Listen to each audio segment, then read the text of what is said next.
Some of y'all know that I do work out here, but some of y'all don't. So today I've been getting asked a lot of questions on tips and techniques on how to catch these fish, and when they get finicky, and the typical stuff doesn't work.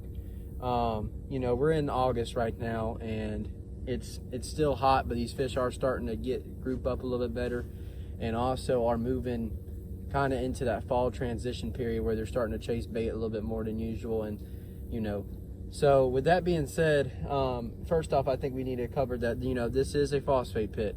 Phosphate pits are they're dug by man, and what that also means is that they're not regular. So there's irregular bottoms, such as more of humps, ledges. There's some shell bars out here. It's just the bottom is really neat. If you can come out here and graph it with your boat, with your depth finder, you will be amazed by just how the bottom looks in here. There's brush piles, because if you can see in the background, we have trees all the way around this place, and there's laydowns everywhere. With that being said, it's kind of hard to back off the bank out here, with the fact that most of these banks are in 8 foot of water and they're shade. Shade and 8 foot of water any time of the year in Florida is a pretty good bet. One thing I would like to cover is a couple baits that I use, and kind of techniques I do with those baits to catch these fish. I mean, today I've caught 30 fish, 31, 32 fish. Biggest one being 5 pounds. I've been catching them all on laydowns. So I'm at Lake B in Tenorock. So this one, the cool thing about this lake is with my bass boat, I am able to idle. So basically, I've came out here for years, and a lot of us, we fish for years, so we know what we're looking for. I just made I decided that this is the side of the lake I was going to fish, and I did a hot lap basically on idle, just kind of scanning, looking at everything, and seeing what I was going to do to pick it apart. And in the first 35 to 40 minutes, I kind of figure out what they were doing. And basically what we have, the situation that I found today, is that they're grouping up on bait, but they're really close to the bank. And in this lake, if you've ever been here, you know that there is cover, and then there will be an open spot, and then there's the bank, and the bank might be 20 yards off the cover that's in front of it.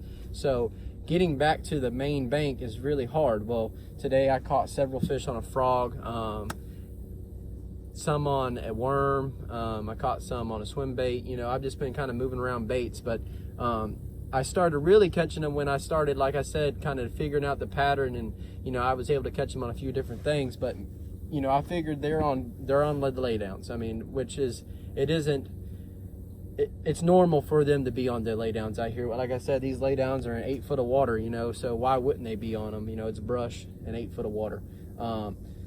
The thing is, though, is there's so much brush out here, you could really get lost fishing the brush, because you don't know exactly which ones they're on. I mean, I went through this morning probably 3 or 4 patches of thicker brush where, it was more of a stump with some branches on it, and I wouldn't get bit. And then I went to this one area, and then that's when I figured it out. They would rather sit on the smaller stumps that were mainly underwater, but they would come up and you could barely see them on the top of the water, and it was just a stump field. They'd rather sit in that stuff. So I'm going to go through a couple baits that I've used today to kind of have the success I've had, and baits that I use pretty much anytime I come out here in these phosphate pits. I mean, I enjoy coming off the shore and fishing these offshore ledges and everything like that.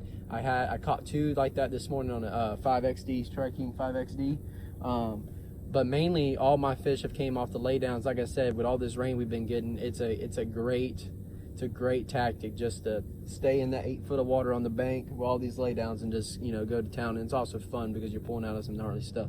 But let's go ahead and go through a couple baits I've been using today. So first off and foremost, this is a basic one. I think we all know this, but basically is a 5-inch Fat Ace Gambler, your Senko bait. I got it in June bug because June bug's really good in tannic water.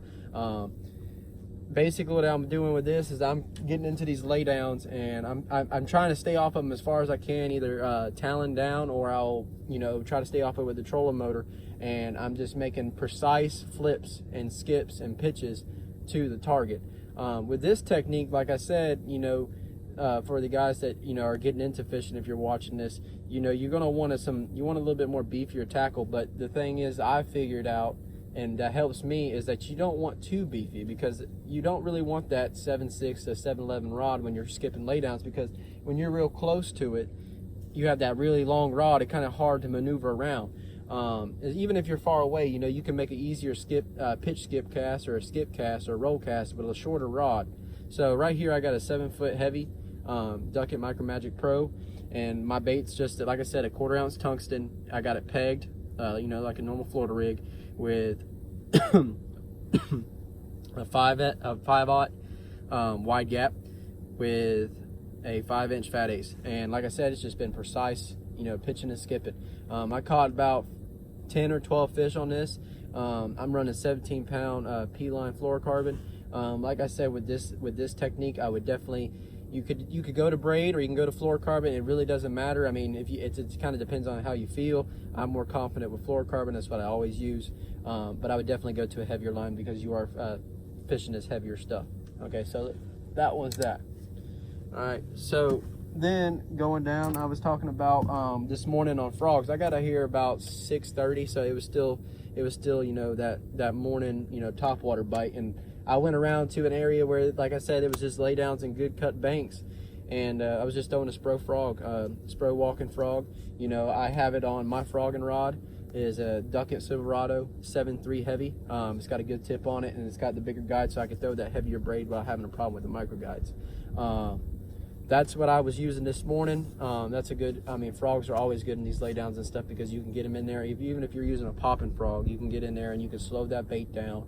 And you can sometimes, those fish that are way, like we were talking about, were way back in the stuff, you can call, if you can't get all the way back there to it, you can call them up with a frog. So that was another good one. Let's see here. When I started getting into those thick laydowns today, where, you know, there wasn't much cast ability, but if you could get your bait in there, I felt like I could get bit. Once again, you know, when you have those thick laydowns, you know you can't get to the back of them, but if you can use something that can kind of draw them out, you know, I know the perfect bait for that is a spinner bait. You know, this is I want to say this is a Booyah one. It's just a cheap spinner bait. I'm a big fan of the War Eagle spinner baits, but I really don't want to throw one of those up in these trees. So, but anyways, it worked pretty good. I caught 3 or 4 fish on this.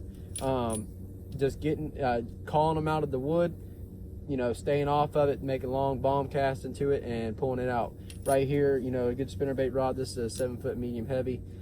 This is a 1/2 ounce spinnerbait. I'm running 15-pound fluorocarbon. As always, that's my typical setup for spinnerbaits, but that was another good one for today. Okay, so moving on here. Let's see here. When I was fishing the ledges and the humps and points this morning, I was using a Strike King 5XD. You know, this is your normal crankbait. I throw crankbaits a lot and do really good on them in tournaments. But you know, this is just your basic. I mean, it dives to probably about, with 12-pound line I got on here, it could probably dive to about 12 foot. So it's a pretty good. That's not 12 foot, but about 14, maybe 14, maybe pushing 15. So that's an all-around good crankbait for out here. With this tannic water, it's hard to beat red or chartreuse, and this morning they were chewing this red one pretty well.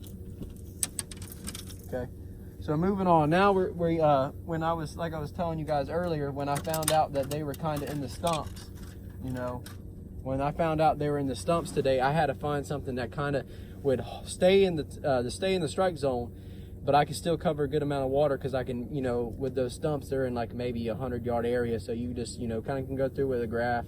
But really what I was doing mainly was just kind of feeling the bottom and letting the bottom tell me what was, you know, let the rod tell me what's down there, other than just using the graph. With that being said, I just went to the Old Faithful Gambler Wrecking Ball. It was a 1/2 ounce, and I put a speed worm, burner worm on the back of it. This one's green pumpkin. I figured that was a pretty good color because of, you know, bluegill and everything like that. And I caught mainly all my fish on this one once I found out they were on that stump pattern where they were on the thick laydowns. That's where I was really catching them good on. This is a 7.3 medium heavy Duckett Triad.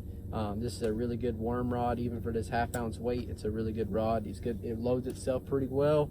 But yeah, that was the one I did most of the damage with. And now going to once I figured that out, now with that technique, you know, I was catching decent fish, but the one that I'm about to show you now is the one I caught my big fish on. And usually once I get a few fish under my belt, especially in tournaments when I get that 5 fish limit, or if I, feel comfortable it's time to go for a bigger bite and I'm fishing shallow water like this, or I'm fishing shell bars and stuff, I'll beef my tackle up. And this is what this was today.